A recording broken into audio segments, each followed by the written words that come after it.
こ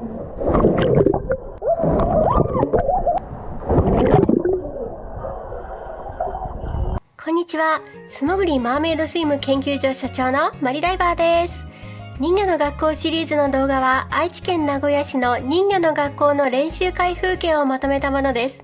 前半でこの日のダイジェスト、後半で人魚の皆様の華麗な泳ぎに重ねて私のおしゃべりにお付き合いいただいてます。今回のテーマは運動が苦手でもマーメイドスイムできますか？です。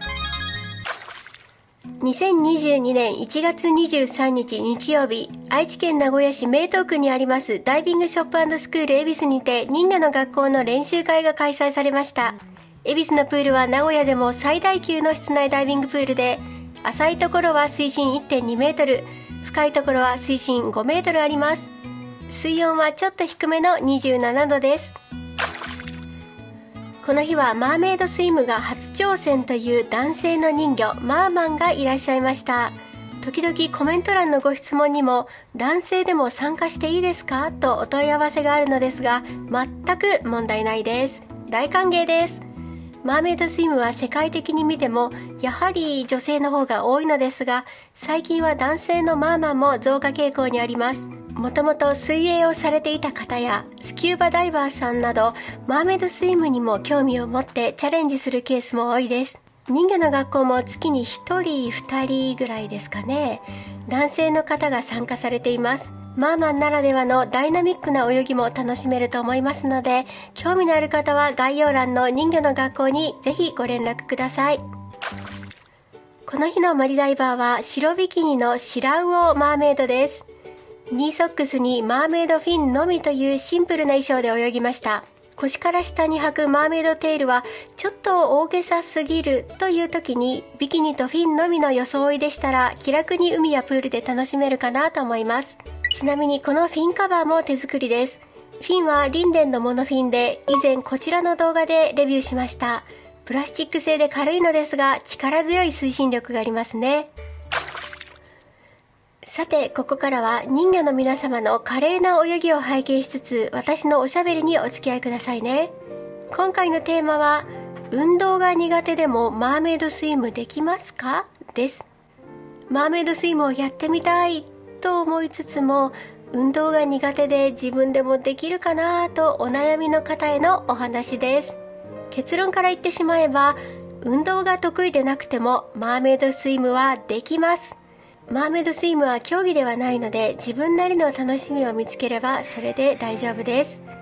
極論を言えば全く泳げなくても足がつくような浅瀬でパチャパチャ遊んでもいいですし、コスプレ感覚で人魚姿を写真に撮るというのもありです。運動が苦手な方でも海やプールで楽しむことはできます。もちろん運動が得意であればそれに越したことはないのですが、そもそも運動が得意とか苦手というのはどこから来ているんでしょう。おそらく小学校、中学校、高校の体育の時間の成績から自分は運動が得意だとか運動は全然ダメとか思っていらっしゃるのではありませんか？クロールが全然できない、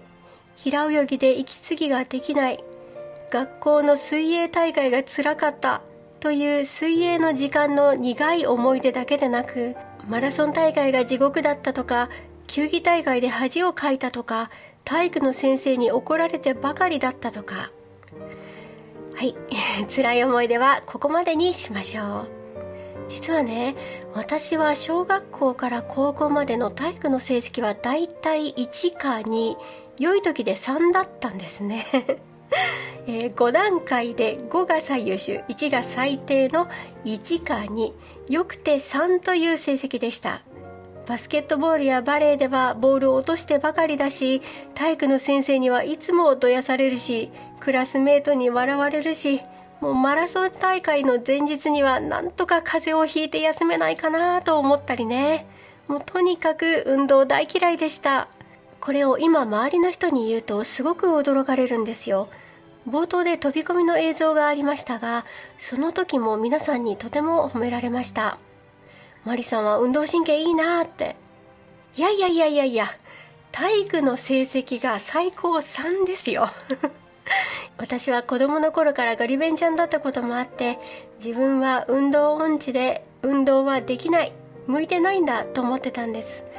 運動神経が良いと言われると、なんか非常に不思議な感じがします。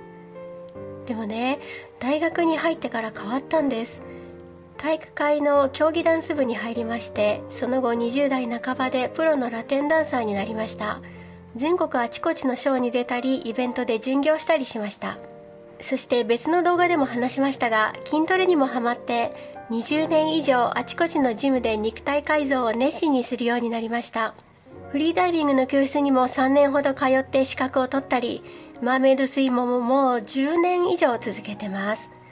子供の頃と180度変わって運動が大好きになったんですね。もし、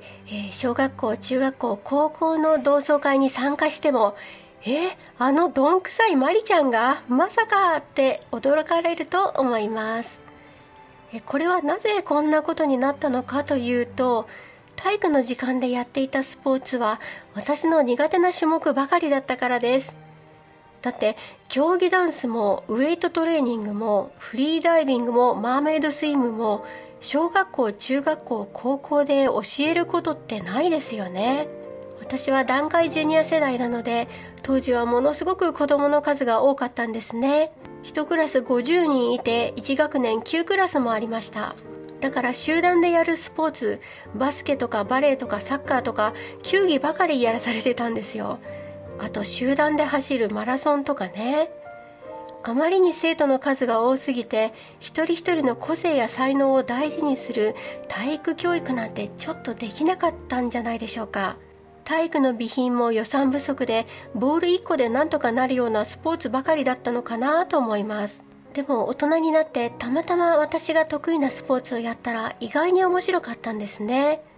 おっかない体育の先生に怒鳴られたりもしないし、どんどん上達するのも楽しかったです。でもダンスも筋トレもダイビングももし出会ってなかったら、私は一生自分は運動音痴だと思い込んで損をしていたと思います。これはスポーツに限らず勉強についてもそうですね。勉強なんて大嫌いと思っている方、本当に勉強が嫌いなんでしょうか。自分が興味を持てないことを無理やり詰め込まれるのが嫌いだったり、テストで順位がつくのが嫌いだったり、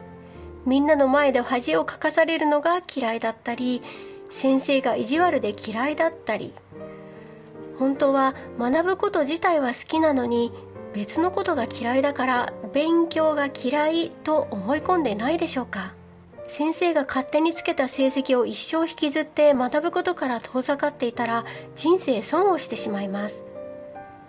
マーメイドスイムをやってみたいけど泳ぐのが苦手という方、本当にそうでしょうか。素潜りやマーメイドスイムは息継ぎをしつつ早く泳ぐ競泳とは違います。息を止めているのだから、ぶっちゃけ息継ぎできなくていいんです。苦しくなったら浮かべばいいだけです。